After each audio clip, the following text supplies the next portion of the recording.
सपने टूटते हैं और कभी कभी टूटे हुए सपनों से एक नई दुनिया जन्म लेती है।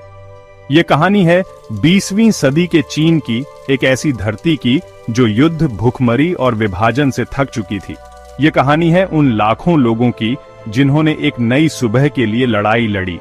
ये है चीनी क्रांति की कहानी। 1940 का दशक। चीन एक टूटी फूटी तस्वीर था।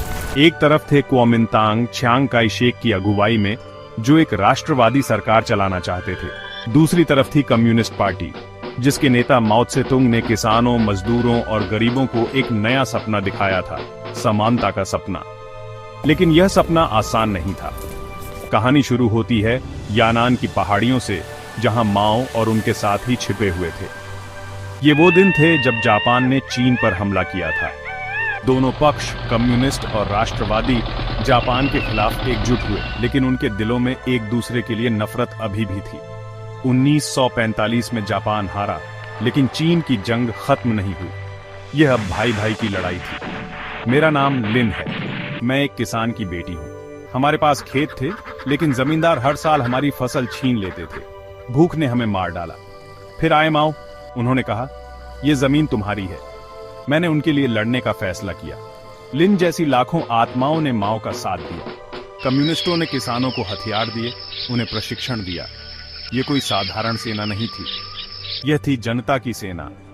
दूसरी तरफ चियांग काई शेक की सेना शक्तिशाली थी, लेकिन भ्रष्टाचार और अंदरूनी कलह ने उसे कमजोर कर दिया।